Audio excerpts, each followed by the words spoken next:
जय श्री राम जय हनुमान।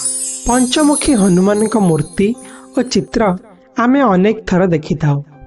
मनरे कौतूहल जात हुए जे हनुमान एभली रूप कहीं होइतिला। हनुमान शिवंकर अंश अवतार। पंचमुखी हनुमान आविर्भाव हेबार बहुत पूर्वर पंचमुखी शिवंकर आविर्भाव होइतिला। सृष्टिर पांचटी तत्व आकाश, जल, वायु, अग्नि और पृथ्वी। पंचमुखी शिवंकर पांच मुख सृष्टिर पांच तत्व सहित जड़ित। पंचमुखी शिवंकर पांच मुखरु ही सृष्टिर एही पांच तत्वर सृष्टि।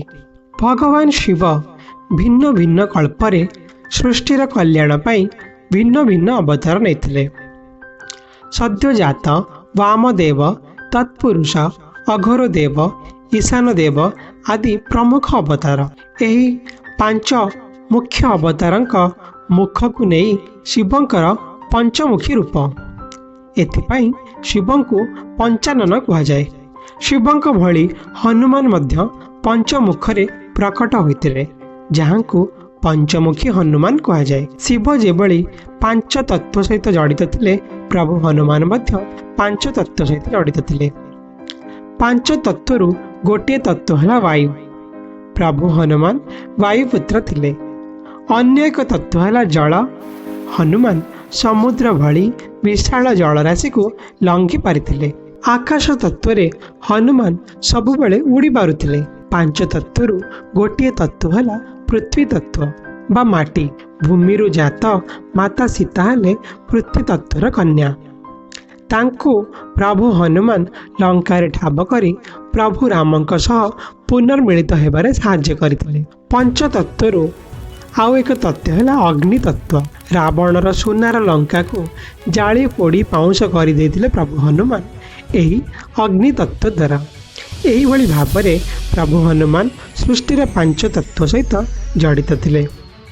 तेबे से पंचमुखी हनुमानकर आविर्भाव विषय आसंत देखिबा। त्रेता जुगरे राम रावणर युद्ध समय कथा। युद्धरे रावणर पुत्र मेघनाथर मृत्यु घटिला। इंद्र को जय करि पारिथिबा सेही पराक्रमी पुत्र मेघनाथर निधन रे रावण अत्यंत चिंतित होई पड़तिला। युद्धरे विजयी हेबा पई तार पातालपुरी भाई अहि रावणर साहाय्य मागिथिला।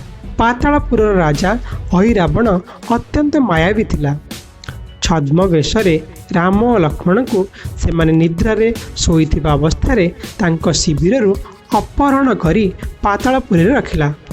एणे हनुमान राम और लक्ष्मण को खोजी खोजी पातालपुरी रे आसी पहुंचीतिले। पातालपुरी रे पहुंची हनुमान देखंती कि अहि रावण राम और लक्ष्मण को बलि देबा पई पातालपुरर देवी माँ भवानी सम्मुखें प्रस्तुति चलई थाए। अहि रावणर मायर प्रभाव राम और लक्ष्मण अचेतन अवस्था थांती। सेठारे पांचटी भिन्न भिन्न स्थान रे पांचटी दीप जलु थाए। अहि रावणर अंत करबाकू हेले सेही पांचटी दीप को एकाठी एक समय रे लिभाइबाकू हेबो। एही रहस्य विषय जानिला परे पांचटी भिन्न भिन्न स्थान रे भिन्न भिन्न दिगरे जलुथिबा सेही पांच दीप को लिभाइबा पई हनुमान पंचमुखी रूप धारण करथिले।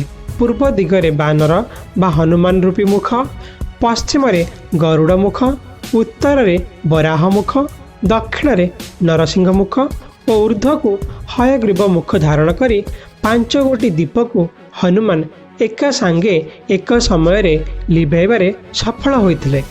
एही परि भाबरे अहि रावणर अंत होइतिला। तत्परे राम और लक्ष्मण को सेठारे उद्धार करी प्रभु हनुमान फेरिथिले पातालपुरी। पंचमुखी हनुमानकर एही विशेष कथा विषय आपण जानिले।